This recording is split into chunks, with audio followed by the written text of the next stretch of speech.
favor, não fala mais comigo. Quero ouvir a voz de Deus. Acredito que Deus me deu uma mensagem que muitos de nós aqui, e eu incluo a mim, precisam ouvir, precisam escutar. E mais do que ouvir, seguir o conselho bíblico de não sermos apenas ouvintes, mas de sermos praticantes da palavra de Deus. Amém? Olha para quem está do seu lado e diga: não apenas ouça, mas pratique o que você vai ouvir da palavra de Deus. Amém? O título da nossa mensagem de hoje é: confie em Deus. Confie em Deus. E o nosso texto base encontra-se no Evangelho de Marcos. O nome já é bom do Evangelho, né? Marcos, capítulo número 4, versos de número 35 a 41. Hoje eu creio que eu estou inspirado, né? Há poucos dias completei 30 anos de casado com a mesma esposa. E se tivesse que voltar no tempo, casaria com a mesma esposa. Até porque outra não ia me aguentar, irmãos. Até outra não ia me aguentar. Foi sob encomenda. Encontrou o texto de Marcos? Diga amém. Diz assim a palavra de Deus. Versos de 35 ao 41 do capítulo 4 do Evangelho de Marcos. Naquele dia, ao anoitecer, disse ele aos seus discípulos: vamos para o outro lado. Deixando a multidão, eles o levaram no barco, assim como estava. Outros barcos também o acompanhavam. Levantou-se um forte vendaval e as ondas se lançavam sobre o barco, de forma que este foi se enchendo de água. Jesus, todavia, estava na popa, dormindo com a cabeça sobre um travesseiro. Os discípulos o acordaram e clamaram, dizendo: Mestre, mestre, não te importa que morramos? Jesus então levantou-se, repreendeu o vento e disse ao mar: aquiete-se. Acalme-se, o vento se aquietou e fez-se completa bonança. Então perguntou aos seus discípulos: por que vocês estão com tanto medo? Ainda não têm fé? Eles estavam, na verdade, apavorados e perguntavam uns aos outros: quem é este que até o vento e o mar lhe obedecem? Amém. Feche teus olhos, é hora da oração. Vamos falar com Deus. Pai, no nome de Jesus Cristo, eu te agradeço pelo privilégio, pelo benefício de estar no púlpito da tua casa hoje para pregar a tua palavra. Tu sabes, Senhor, que eu amo pregar a tua palavra, mas tenho também, Senhor, a certeza de que apesar de este, se posso assim chamar, ofício, me agradar tanto, eu tenho, Senhor, não por falsa modéstia, mas eu tenho a noção nítida de que sou muito pequeno para uma missão tão grande. Essas pessoas que estão aqui, Senhor, vivem diversas situações diferentes nas suas vidas. São histórias completamente diferentes. Estão vivendo momentos, etapas das suas vidas completamente distintos. E como poderia uma única palavra de um homem alcançar a todos eles?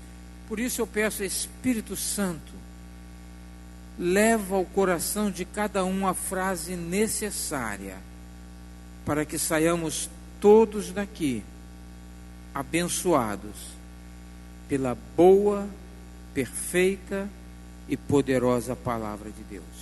É o que eu te peço, certo de que assim será, no nome de Jesus Cristo. E a igreja diz: amém.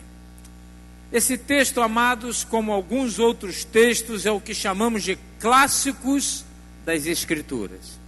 Todo mundo já ouviu sobre esse texto. Eu acredito que todos aqui. Por favor, tem alguém aqui que nunca leu ou ouviu esse texto? Levanta a mão. Que nunca viu. Uma pessoa, uma pessoa, aliás, somente uma pessoa nunca leu ou ouviu.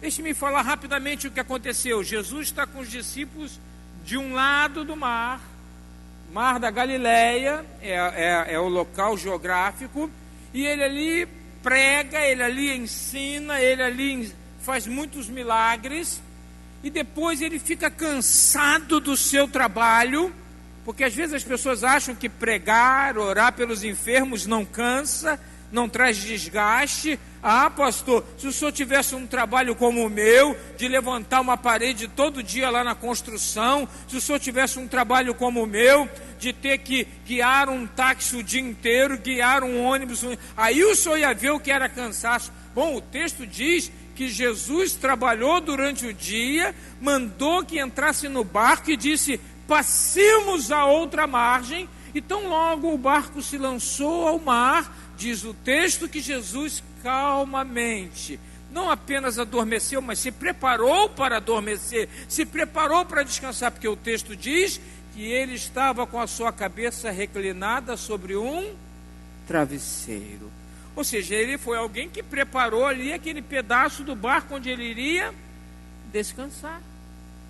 E ali está Jesus descansando, e os marinheiros experientes, que não esqueçam que os discípulos de Jesus, na sua maioria, não na totalidade, mas na maioria eram pescadores, homens acostumados com o mar, sabiam olhar as estrelas, contar as estrelas, sabiam quando o vento sopraria mais forte ou mais fraco, sabiam quando o mar estava, como chamam hoje na marinha, um mar de almirante, ou quando estava um mar bravio. Esses homens sabiam quando é que tinham que levantar a vela, quando é que tinham que baixar a vela, sabiam quando tinham que levar o leme para um lado, quando tinham que levar para o outro, sabiam quando tinham que talvez até aliviar uma carga para evitar um excesso de peso por causa da entrada de água que poderia trazer peso. Não é isso, meu oficial de marinha? Não aprendem todas essas coisas? Esses homens eram experientes, não era para entrar em desespero, porque o vento soprou, porque o mar se levantou. Quando eu olho esse texto, irmãos, o que menos me chama a atenção é o fato do vento soprar forte e de o mar se levantar bravio, porque isso para marinheiros é algo comum. Se dissessem que Levi, também chamado Mateus, que era cobrador de impostos antigamente, tivesse ficado com medo, nervoso, preocupado, como diz o texto, olha o texto como diz, eles estavam apavorados. Se fosse somente Levi, eu diria, é compreensível, um marinheiro de primeira viagem, mas diz que todos estavam assim. No entanto, Jesus descansava, dormia. Amados, isso me fez parar para pensar. Sexta-feira eu fiquei meditando nesse texto. Na sexta-feira eu fiquei pensando. Eu, quando saí daqui, fui para casa, sabia que iria pregar hoje. O bispo me havia dado essa oportunidade e privilégio de pregar hoje à noite. E eu fui para casa, onde eu posso ficar sozinho no meu quarto, e abri a Bíblia e pedi inspiração a Deus. O meu quarto, graças a Deus, eu tenho um quarto grande, então além da cama eu tenho um pequeno escritório dentro do quarto, tem uma mesa de escritório, tá? E eu ali assentado, porta fechada, eu estava, confesso aos irmãos, com um copinho de Coca-Cola zero, um pouquinho de biscoitinho daquele, não sei se vocês gostam de pimentinha, biscoitinho de pimentinha, Coca-Colinha gelada. Estava um pouco quente, porque eu fechei janela para não ouvir o barulho de fora, fechei a porta, então eu liguei o ventilador, olha que benção. Então o ambiente estava agradável, E eu ali orando e pedindo ao Senhor uma palavra. E eu dizia: Deus, são tantas pessoas com histórias diferentes, passando momentos diferentes. Tem gente aqui, eu não acho, eu sei que tem gente aqui que está enfermo. Eu sei que tem gente aqui que está desempregado. Eu sei que tem gente aqui que o casamento está atravessando um momento que eu chamaria até de um momento de fúria. Eu sei que tem gente aqui, pai ou mãe, que já não sabe o que fazer com os filhos. Eu sei que tem esposa aqui que está implorando a Deus a conversão do marido porque não aguenta mais. Assim como eu sei que tem marido aqui que está pedindo: Senhor, por favor, toma uma providência, porque eu já estou no meu limite, eu já estou quase, como dizemos aí fora, chutando o balde, jogando a toalha. Deus, como é que uma palavra de um homem que experimenta todas essas coisas que vocês experimentam? Hoje eu fiz 30 anos de casado. Vocês acham que eu vou ser hipócrita para falar como eu já vi em programa de televisão? Comemoração de 50 anos de casado. Quantas vezes vocês discutiram? Nunca discutimos. Quantas vezes vocês tiveram uma briga? Nunca tivemos uma briga. Quantas vezes um quis isso, o outro... Não, sempre queremos. Amados, homem e mulher é como água e azeite. Completamente diferente. Mulher é levada pelo que cheira, pelo que toca, pelo que ouve. O homem é levado pelo que ele vê, pelo que ele pode tomar para si. Somos seres diferentes e graças a Deus que Deus nos fez diferentes. Imagina eu acordar com um outro Marco Aurélio do meu lado. Um já é difícil, diz aí, bispo, é fácil um Marco Aurélio. Imagina 2 aqui na igreja. Ninguém ia aguentar. Imagina aí, Paulo, Pedro, José, acordar com outro Paulo, Pedro e José do seu lado. Olha, muito cá entre nós. E que ninguém diga que eu falei. Tem gente que gosta. Mas não é isso que Deus fez. Deus fez homem e Deus fez a mulher. Um complementa o outro. Um preenche a necessidade que o outro tem. Mas na caminhada há situações. Então, é óbvio, no meu casamento eu já experimentei também momentos difíceis. E graças a Deus, com a instrução da palavra e com a ajuda de pastores que nos auxiliaram, nós fomos em frente. Eu não tenho nenhuma vergonha de dizer para os irmãos sabem que eu não fui ordenado pastor na igreja de Nova Vida, eu fui ordenado pastor na igreja metodista. E certa vez, no meu casamento, eu peguei minha esposa e fui ao bispo Gessé Teixeira de Carvalho, hoje morto, e pedi: bispo, por favor, nos ajuda. Nós não conseguimos falar a mesma língua. Se eu quero batata frita, ela quer cozida. Aí se eu até cedesse e dissesse: tá bom, então faz cozida. Não, agora também de raiva eu vou fazer a frita. Isso já me aconteceu.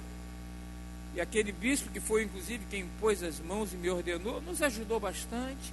Conseguimos passar todos aqueles momentos difíceis. E hoje eu posso dizer, sinceramente, eu sou um homem feliz no meu casamento.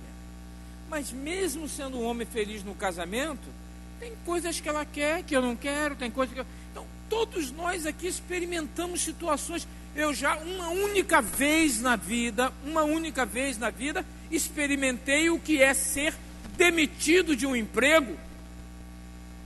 Cito até o nome porque não tem problema nenhum, que é a minha própria vida. Então, é da minha Itaú Seguradora, do Banco Itaú. E eu tinha um cargo alto. Eu era supervisor de 40 vendedores de seguros da Itaú Seguradora.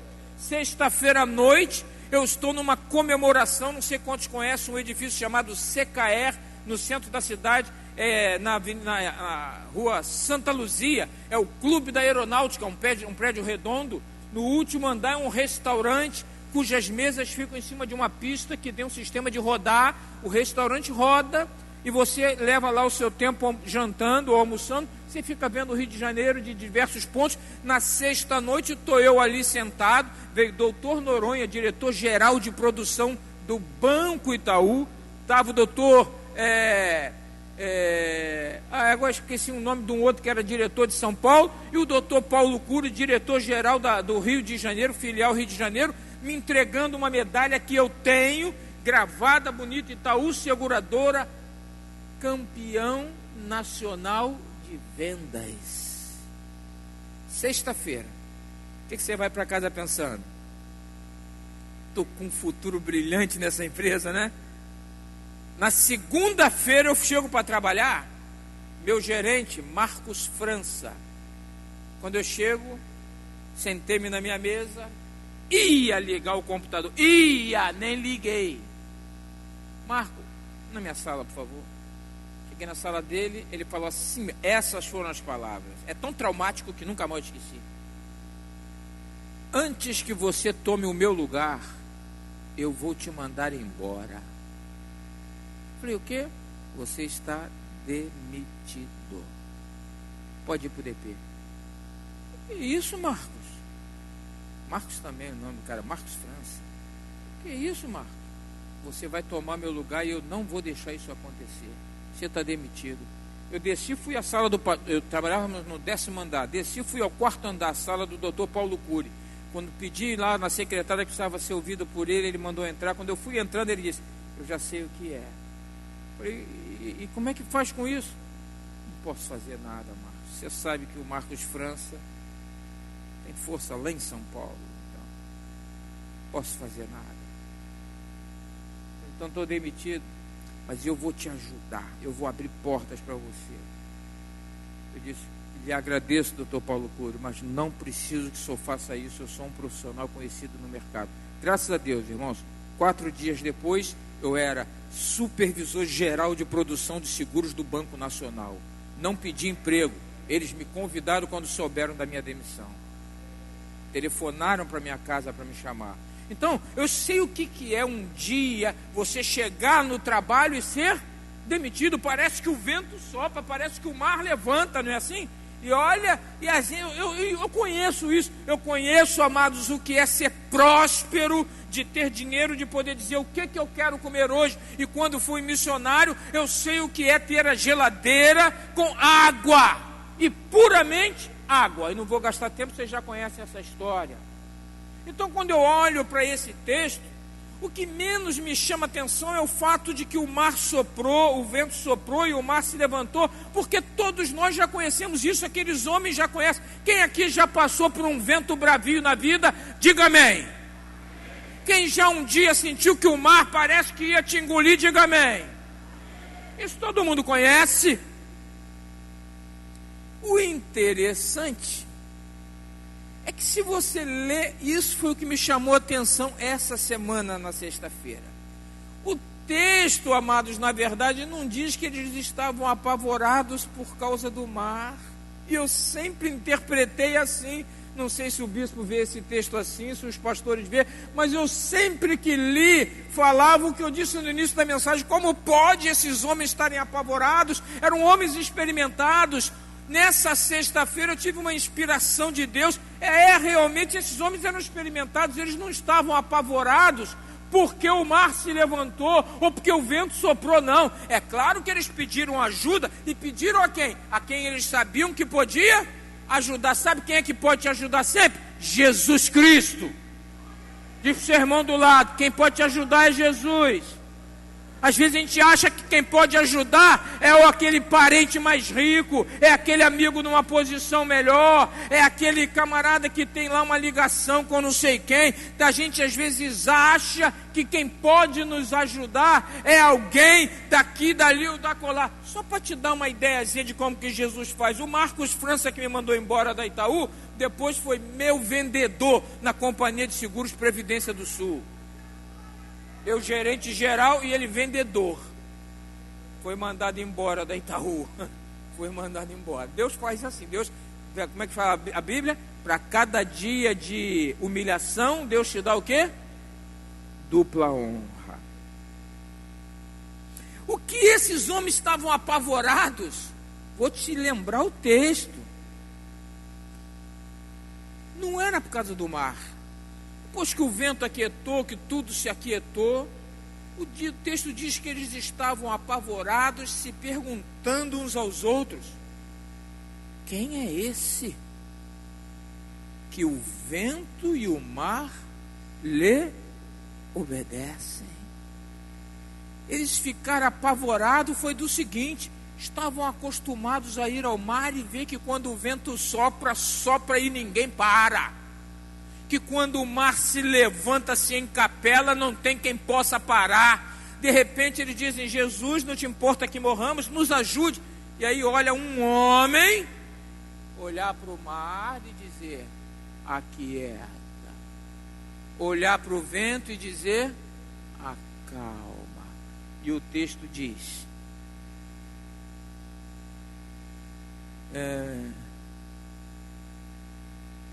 aquieta e acalma-te.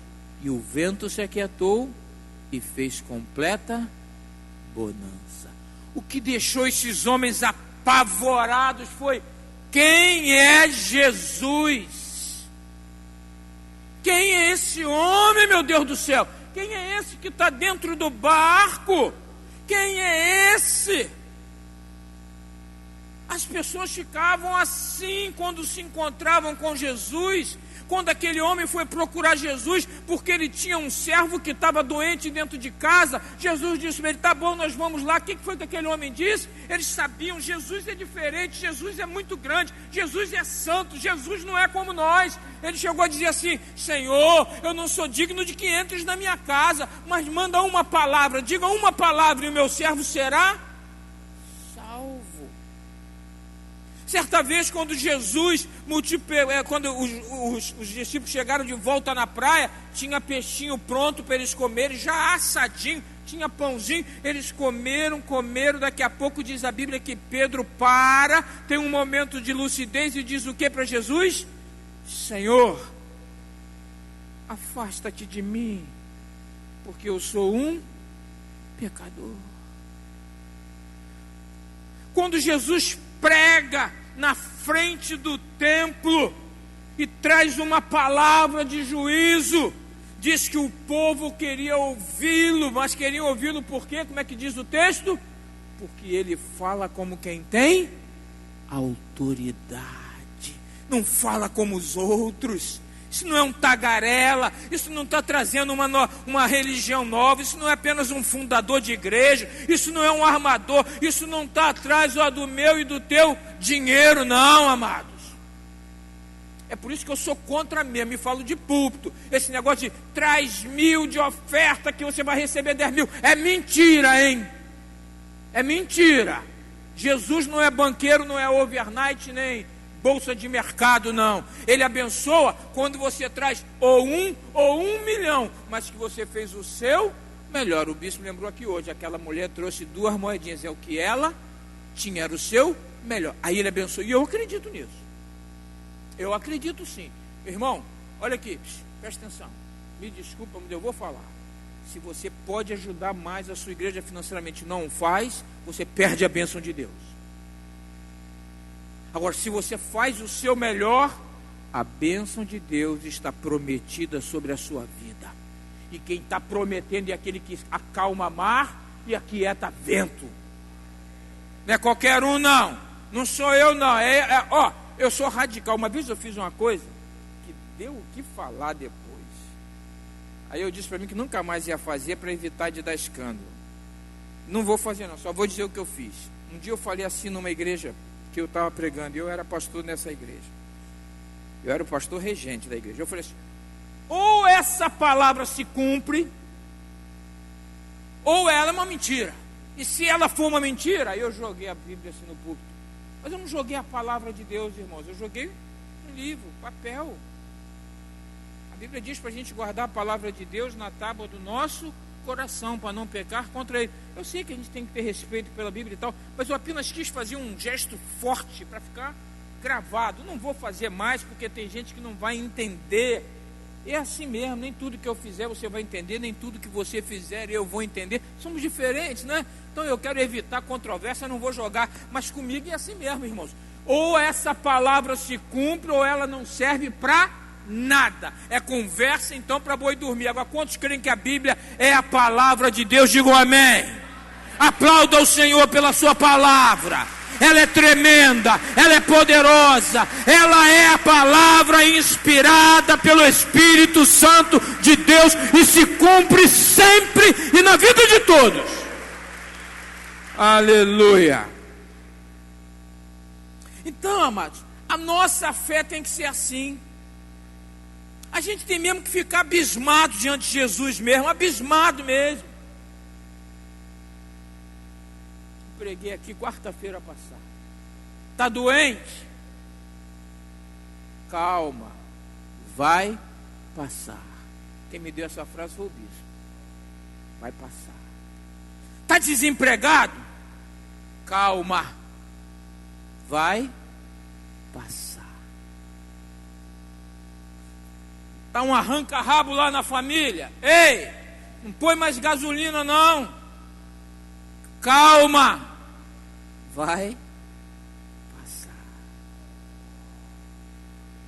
Seu filho e sua filha aprontou o que tinha que aprontar. Ei, irmão, irmã, calma, não manda embora não. Deixa em casa, acolhe. Vai passar. Por quê? Porque esse tremendo homem chamado Jesus entrou na minha e na tua história, e quem tem um encontro com Deus nunca mais é a mesma pessoa. Pode vir dificuldade, ele disse: no mundo tereis aflições, vírgula, mas tem de bom ânimo, eu venci o mundo e você vai vencer também. Ele disse que para aqueles que perseverarem até o fim, ele dará uma pedrinha com um nome que ninguém conhece, mas só aquele que está sentado no trono. E ele diz mais, que dar-te-ei a sentar-se no trono do meu Pai. Eu e você vamos sentar com Deus no trono dele. É de ladinho. Trono não é cadeira, cadeira é assim, né? Ah, mas pastor, eu sou mais gordinho, não vai caber. Fica tranquilo, é trono, amados. Trono. Não é cadeira, não. Trono. Cabe Jesus, cabe o Pai, cabe o Espírito Santo e cabe você. Diz para o seu irmão do lado, cabe você lá. Agora, essa fé que a gente tem nesse homem, ela é desafiada o tempo todo. Ela é a minha pelo menos é. Talvez você não tenha problema para acordar todo dia dizendo: eu sou um guerreiro de Deus, eu vou arrebentar o diabo, eu vou passar em cima, eu vou atropelar, sai. Talvez você seja assim. Eu não sou. Tem dia que eu estou mais... Os pastores aqui, o bispo conhece, eu sou uma pessoa assim extrovertida. Mas tem dia que eu estou meio... Quis achar essa palavra no outro dia aqui, não achei. Falaram moribundo, eu falei: não, moribundo não, pelo amor de Deus, moribundo está morrendo. Macabuzo. Como é que é aí? Ajuda aí, gente. Macambuzo.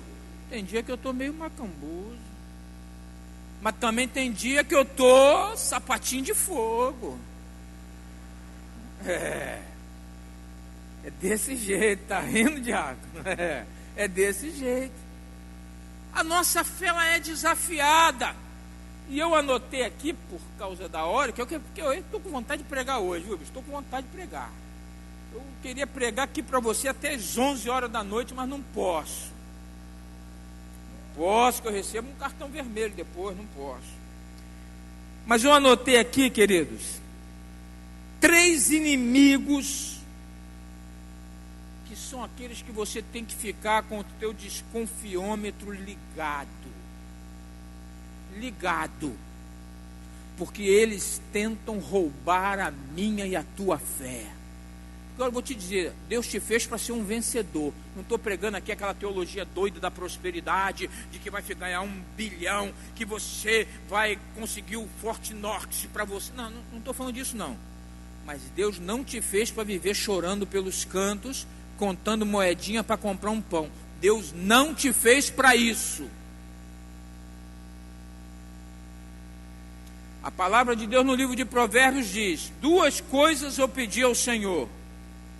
Uma, para que Ele não me dê a riqueza extrema, e que Ele também não me dê a pobreza extrema, para que, em tendo falta de alguma coisa, venha a furtar e a se lançar mão do nome do Senhor. Porque quando um crente furta alguma coisa, ninguém diz assim: o fulano de tal foi pego furtando. Como é que eles dizem? O cristão da igreja tal foi pego. Não é assim? Já viu que pastor não tem mais nome? Pastor não tem nome. Um pastor faz alguma coisa errada com alguém, ninguém diz assim: o Marco Aurélio fez. Todo mundo diz como? O pastor Marco Aurélio fez isso assim, assim. Lança a mão do nome do Senhor.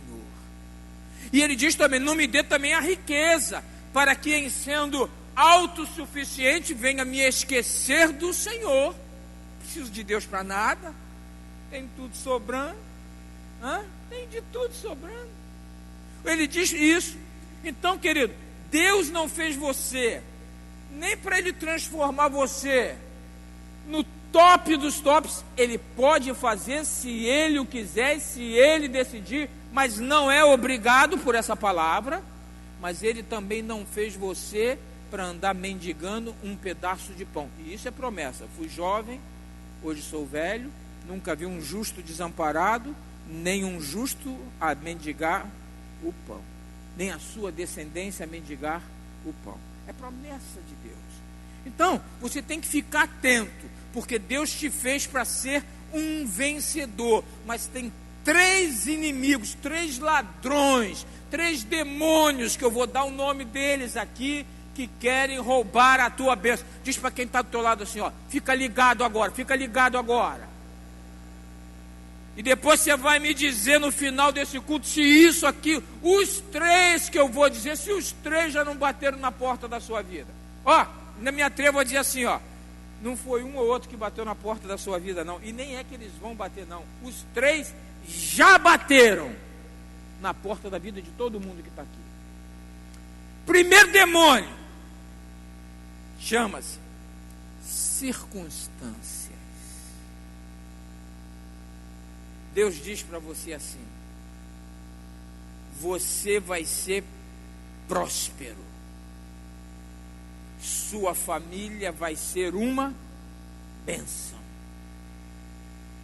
Aí você chega em casa e a esposa começa: que eu não aguento mais com esses meninos, dá um jeito nesse menino, dá um corretivo nesse menino. Você está: mulher, pelo amor de Deus, eu trabalhei o dia inteiro. Mas você quer que eu faça sozinho? O filho não é só meu, o filho é de nós dois. Você tem que cuidar dessa trouxinha aí junto comigo. Dá um jeito nesse menino, eu não aguento mais esse menino. E você vai ficando doido, você vai ficando doido. E tem hora que você para e pensa assim: meu Deus do céu, eu vou sumir, não aguento mais, eu quero ir embora. Porque as circunstâncias dizem que você não vai ser feliz com a sua família. Pois eu quero dizer para você que Deus te promete que a sua família vai ser muito feliz. Porque está escrito que Deus ajuntou, ninguém pode separar. Porque o senhor não me conhece, a minha mulher, se eu conhecesse. Bom, da minha esposa não posso falar não, mas você que puder falar o contrário para minha esposa: porque você não tem o meu marido, se você conhecesse. Passa uma semana na minha casa e você vai pedir ao bispo para começar um processo de canonização da Cristina. Santa Cristina de Caxias. Ficou bonito o nome, não ficou? Santa Cristina de Caxias. Irmãos, as circunstâncias às vezes dizem que não vai dar, que não vai conseguir, que o quadro não vai mudar. Circunstâncias roubam a nossa fé. Você quer fazer, mas quando você olha para o seu redor, o o que eu tenho disponível, aonde que eu vou, para que lá você diz, nossa, está todos os caminhos fechados, ninguém me ajuda, ninguém me dá nada, eu estou sozinha do mundo, acho que nem Deus lembra de mim. Então as circunstâncias fazem você se sentir um miserável. Você não é um miserável, você é um filho ou uma filha de Deus, e nenhuma circunstância pode parar na sua vida o que Deus tem para a sua vida. Esse é o primeiro ladrão. No caso deles lá, foi o vento e o mar.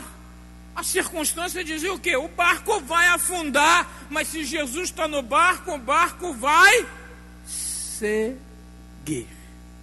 E às vezes as circunstâncias são gigantes, amados. Às vezes se coloca diante de nós circunstâncias que a gente olha e diz assim,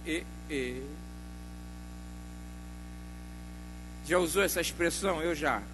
Ou Deus faz alguma coisa, ou é o fim. Lembram de Davi diante de Golias? A Bíblia diz que Davi, franzino, jovenzinho, vai encarar um gigante de 6 côvados, 3 metros de altura. Às vezes as circunstâncias se parecem gigantes, mas se Jesus estiver no seu barco, o tiro vai ser certeiro e as circunstâncias vão por terra. Por terra. Diz para o seu irmão do lado, as circunstâncias difíceis vão cair por terra hoje. Diz aí. Segundo demônio, é demônio que eu estou falando mesmo, que tenta roubar a tua alegria, a tua bênção, chama-se recursos. Diz, você vai num hospital hoje, gente, pelo amor de Deus, tem hospital que não tem mercúrio, aí dizem que falta o quê? Recursos. Aqui tem professora, ó, que já até dirigiu escola. A gente entra em algumas escolas que dá vergonha, dá pena de deixar o filho de manhã, não dá? Você diz assim, meu filho na minha casa está melhor do que aqui. Dá pena. A escola onde eu voto, não sei a escola que você vota, a escola que eu voto todo ano, quando eu olho lá, eu digo assim, meu Deus, dá pena de uma criança ficar aqui 5, 6 horas. Dá pena. Uns trocinhos mal feito mesmo, feio, mal pintado, mal arrumado, com mato, desculpa a expressão, um mafuá. Aí quando alguém vai cobrar da direção, aqui é uma diretora que já foi de lá, o que dizem? Não tem? Não tem recurso. Que se tivesse, qual é a diretora que não queria a sua escola? Qual o diretor de hospital que não queria o seu hospital? Qual o dono de empresa que não queria a empresa? Qual a família aqui que prefere morar num barraco caindo aos pedaços ao invés de ter uma casa? Mas faltam recursos. Amados, o bispo tem dito aqui várias vezes, eu tomei essa palavra para mim, é palavras dele que eu tomei para mim. Recursos é o menor problema que nós temos. Que com saúde e trabalho a gente consegue os recursos. Porque quando quer fazer, faz. Quando quer fazer, faz. Lembra quando você comprou seu primeiro carro, meu amigo? Estava com grana sobrando? Mas você comprou. O Estado diz que não tem recurso, não tem recurso. Anda na cidade. É um canteiro de obras. De onde saem os recursos? Sei lá. Mas aparece os recursos. Vai fazer. A questão é a motivação. Quando foi fazer o Pan-Americano, construiu uma vila inteira que está lá na Barra, hoje está afundando lá, né? Os apartamentos estão afundando lá, mas construíram aqueles prédios todos, e antes não tinha dinheiro para fazer casa popular para alguém que está morando na rua, mas quando tem uma motivação, os recursos aparecem. É assim também com você, meu irmão, é assim também comigo. Se tivermos uma motivação certa, se tivermos uma motivação que colocamos diante de Deus, Deus trará para mim e para você os recursos. De onde, pastor? Não sei. Se tiver caído do céu, cai. Pastor, o senhor está falando isso, o senhor está fora da realidade. O povo estava no deserto, não tinha o que comer. Da onde que caiu o maná, pastor? Literalmente, do céu. Dá para imaginar? Acordo de manhã, Em vez de ir na padaria do português, do seu José. Não, eu vou para lá de fora, boto meu cesto e cai maná dentro do cesto. Aí, você sabe o que é o maná? Era tipo um bolo, um chama de pão, outro de bolo, adocicado como mel. Olha aí, eu compro um pacotinho de pão assim, pode dar o nome? Vou dar, bom pra caramba, da Panko. Esse tamanho chama egg sponge. Egg sponge. Ele é adocicado. Custa R$8 o pacotinho assim, ó. Gente, aquilo é uma delícia. Imagina de graça, todo dia. Todo dia. E a Bíblia diz que não precisava guardar para o dia seguinte, porque se guardasse ia estragar. Por que estragava? Porque Deus dizia assim, ó, confie em mim. Eu dei recursos hoje, eu vou dar recursos amanhã, irmão. Acredita em Deus, confia em Deus. Ele te deu recurso hoje, Ele vai te dar os recursos que você precisar amanhã. Ah, mas o senhor não sabe o que eu estou passando. Me desculpa, não é grosseria não. Eu não quero nem saber. Eu sei que Deus proverá. Recursos não é o teu problema. Recursos é um ladrão. Ah, eu não tenho recurso. Ah, eu não tenho dinheiro. Ah, eu não tenho como fazer. Ah, eu não tenho a quem pedir. Ah, nem crédito eu tenho mais. Ah, irmão, quer saber quando tu não tem nem mais crédito, quando tu não tem mesmo nada? Eu acho que esse é o melhor momento. É quando a gente, algumas expressões são usadas quando chegou no fundo do poço, que aí também você não vai poder acreditar depois da sua vitória a nada que você fez, a nada que você tinha, a nada que ninguém te deu, a nada que você pegou emprestado. Você vai ver que o que você construiu foi Deus quem te deu, porque ou Deus dava ou você morria, e você está aqui. Quem está vivo diz amém. Graças a Deus. Vou pregar 2 horas hoje.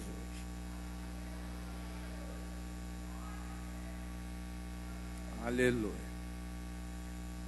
Terceiro, e entenda que eu estou usando palavras, eu disse assim, demônios, mas é o que eu estou querendo dizer que pode, entendeu? Essa terceira que eu vou dizer agora aqui pode ser mal interpretada. Por favor. Diz para o irmão do lado, fica ligado aí para ter sabedoria para entender essa palavra agora. Terceira coisa que rouba, já viu que agora eu já não falei ladrão, né? Que é para evitar um mal entendido.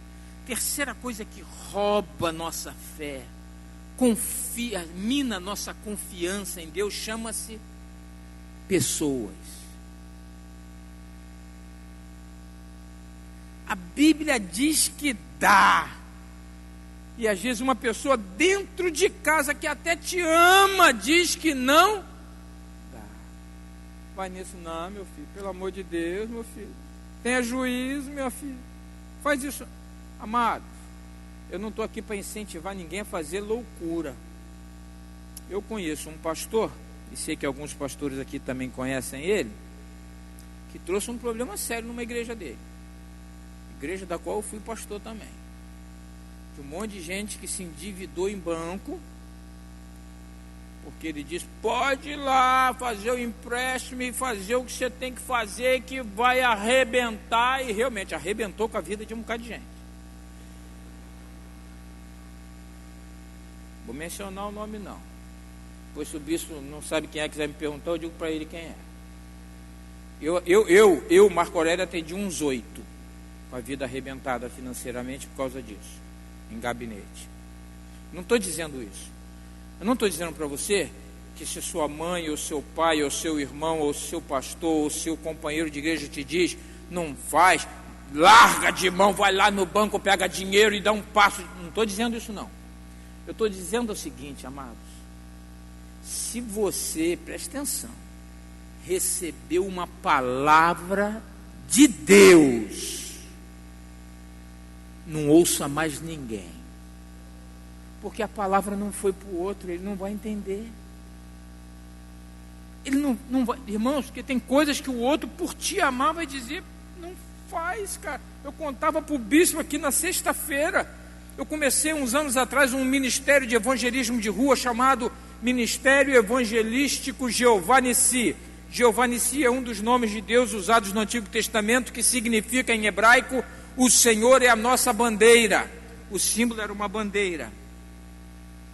E eu fui numa loja muito conhecida,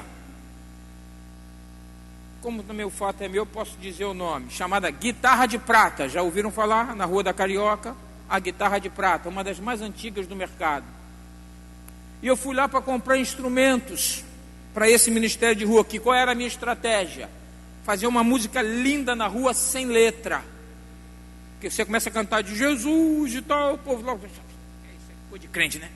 Mas você chega só, olha, eles fazem aqui, eu saio daqui, rapaz. Nas nuvens, com esse povo dali, ó. Eu não, com o povo daqui também, tá? Pelo amor de Deus. Com os músicos. Não é que eu não gosto de vocês cantores, não. Gosto. Mas instrumento de sopro acaba comigo. Meu coração amolece todo. Nós tínhamos 20 e poucos músicos numa banda. Então qual era a estratégia? Eu ia na região administrativa do bairro, pedia o chamado nada opor, para poder fazer um trabalho evangelístico ali, ia na Light da região, pagava uma taxa chamada luz festiva, aí o carro da Light vem no horário marcado, liga o seu cabo principal na luz, no horário marcado eles vêm para desligar.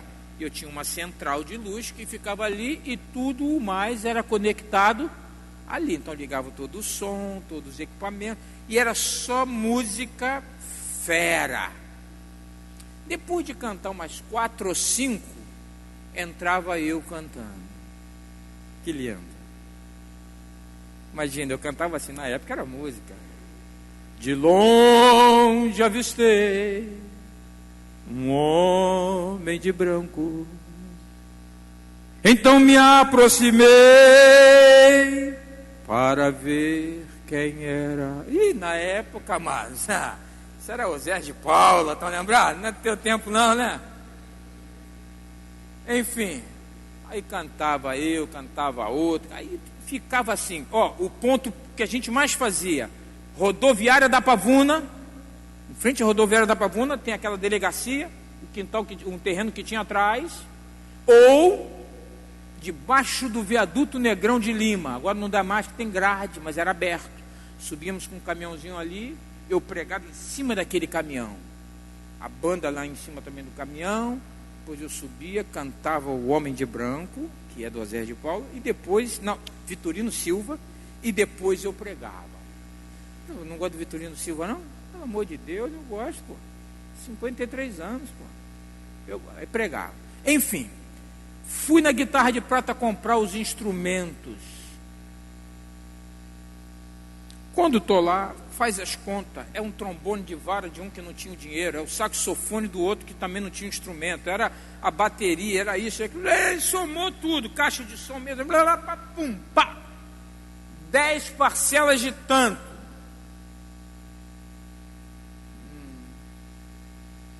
Cada parcela, não era o total, cada parcela era o dobro do meu salário. Olhei, falei para o vendedor, só um minutinho que eu vou orar. Botei a mão assim no púlpito, no balcão da Guitarra de Prata. Meu Deus, como é que eu faço um negócio desse?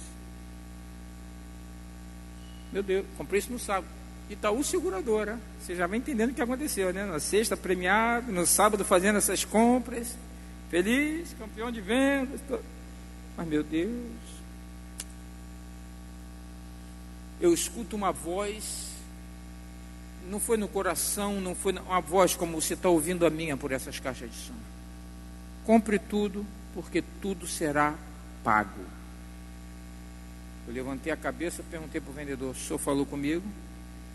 Ele disse, não, foi Deus que falou comigo. Contei para ele minha história, meu salário é esse, eu ganho tanto, trabalho na Itaú Seguradora, sou supervisor geral de produção, tá, meu salário. Quando ele olhou o salário, seu salário é metade de uma parcela, são 10 parcelas, deixa eu falar com o gerente. Aí veio um rapaz, que o pai, o dono já era morto, quem gerenciava era a viúva dele e um filho. O rapaz veio, contei tudo para ele. Eles são presbiterianos, daquela catedral presbiteriana ali da Praça Tiradentes. E o rapaz olhou, escutou a minha história toda e falou assim para mim, pastor, senhor, se Deus falou com o senhor, Deus tem que falar comigo. Me dá um minuto. Eles tinham 3 salas no fundo da loja, que é onde eles testavam instrumentos com as pessoas, salas acústicas. Ele entrou numa sala daquela e eu fiquei olhando. Ele orou 5 minutos. Voltou e falou para o vendedor: pode vender, entregar tudo para o pastor.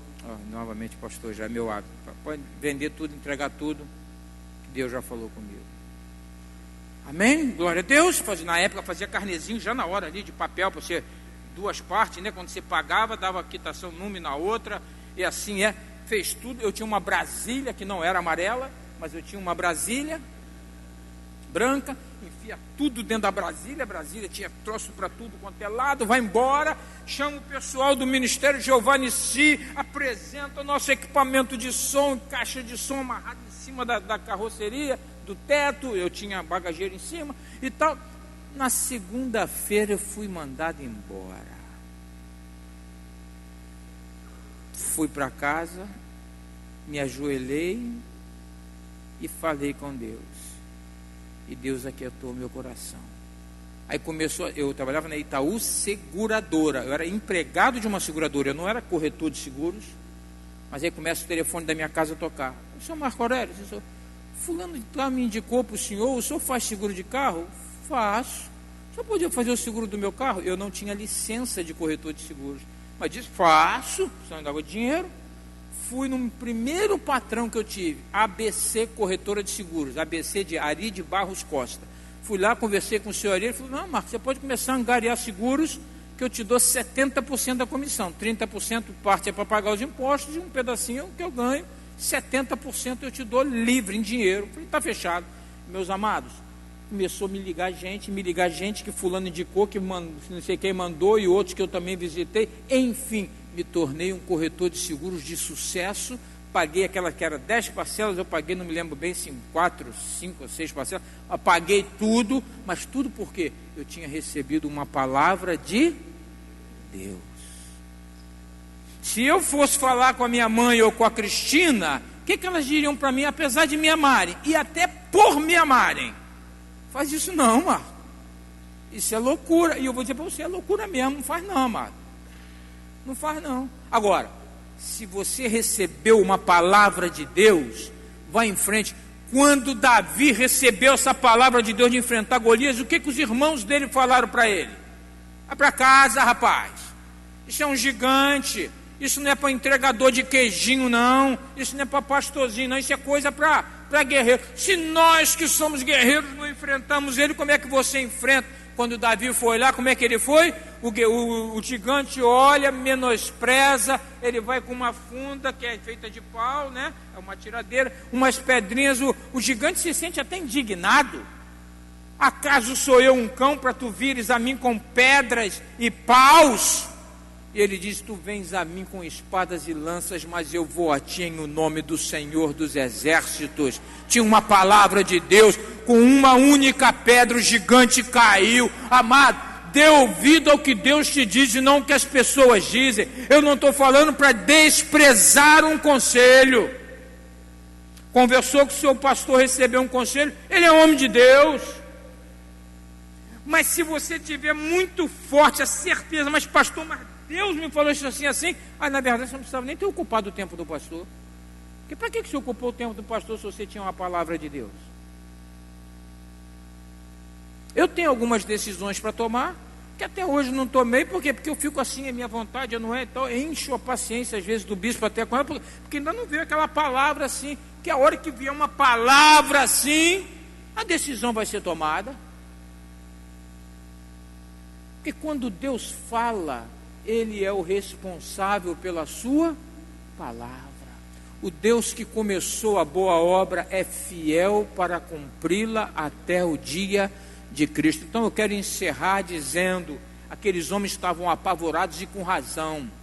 Eles não estavam diante de qualquer um não, eles estavam diante de Jesus. Você tem que se apavorar um pouco mais diante de Jesus mesmo. apavorar no bom sentido. Você tem que ficar abismado. Nossa, o Deus que eu sirvo tem muito poder. Nossa, o Deus que eu sirvo pode derrubar esse gigante. Nossa, o Deus que eu sirvo pode acalmar o mar. Nossa, o Deus que eu sirvo pode mudar meu marido, pode mudar minha esposa, pode mudar meu filho, pode mudar meu patrão, pode mudar minha empresa, pode mudar qualquer coisa na minha vida. Nossa, que Deus é esse? É o meu Deus!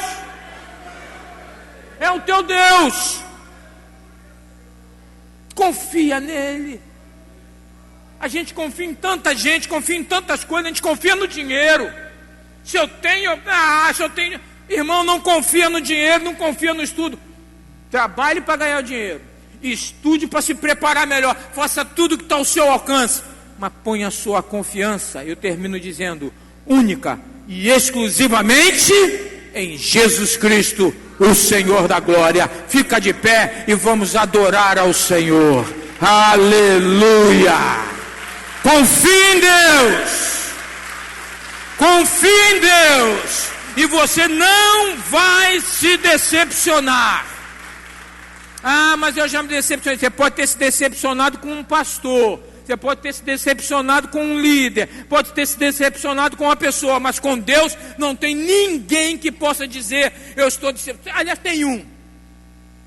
O nome dele é Satanás. Está decepcionado. Eu queria ser igual a ele, não consegui. Trouxa. Se deu mal. Quebrou a cara. Eternamente perdido e condenado. Fora ele, ninguém se decepciona com Deus. Confie em Deus. Quantos confiam em Deus, digam amém. Quantos confiam em Deus, digam amém. Quantos confiam em Deus, digam amém. Vamos orar. Quantos que agora eu quero orar, quero ouvir você. Ah, não vou orar. Quero ouvir a igreja orar. Feche teus olhos e começa a falar que você confia em Deus.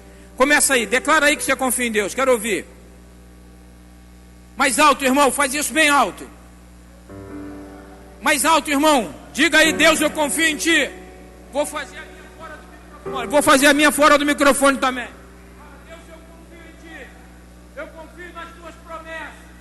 Eu confio no teu poder. Eu confio na tua providência. Eu confio na tua glória sobre a minha vida. Eu confio a minha família ao Senhor. Eu confio o meu futuro ao Senhor. Eu confio a minha prosperidade ao Senhor. Eu confio a minha saúde ao Senhor.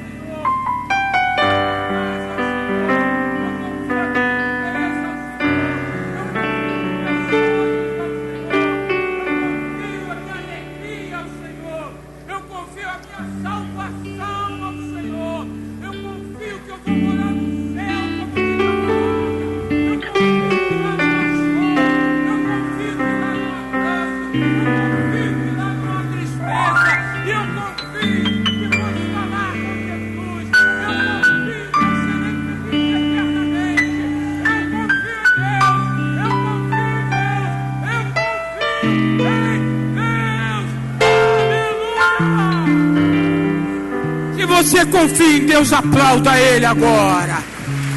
E vamos cantar para Deus. Vamos cantar o quê?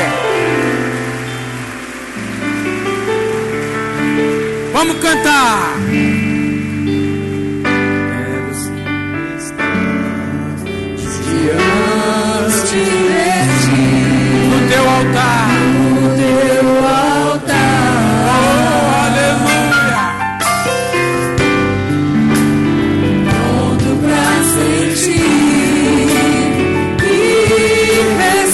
O teu poder, o teu poder,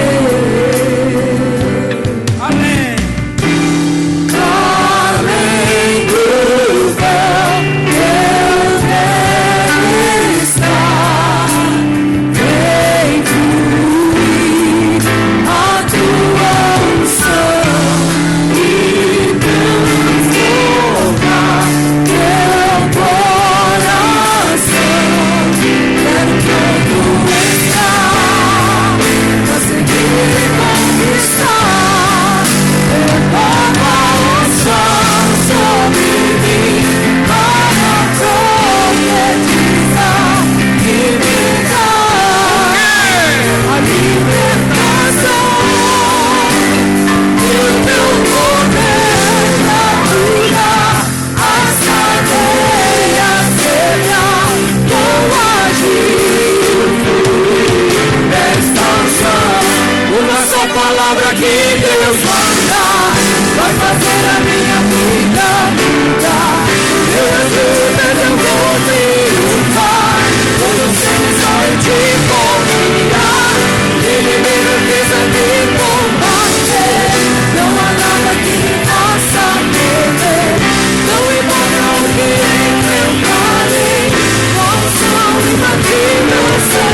Às vezes, quando a gente ouve uma palavra sobre a nossa fé,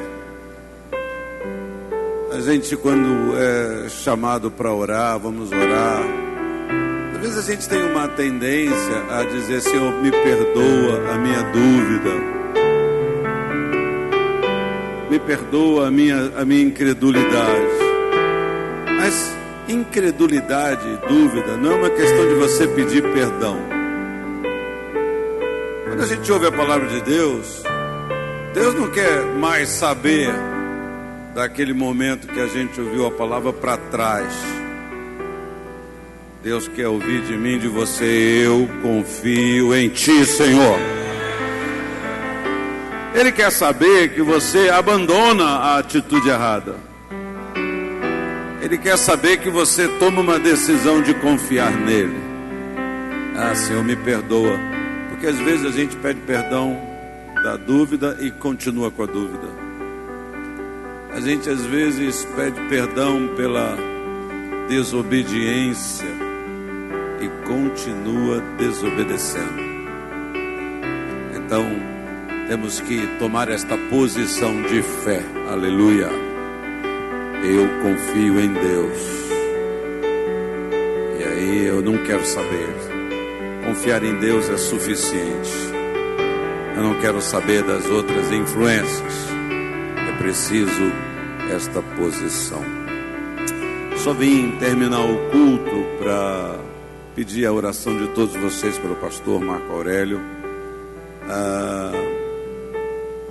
Tem coisas que eu particularmente me considero um cabeça dura, e eu, assim, às vezes tenho um sentimento que eu não soube tratar bem certos aspectos da minha vida.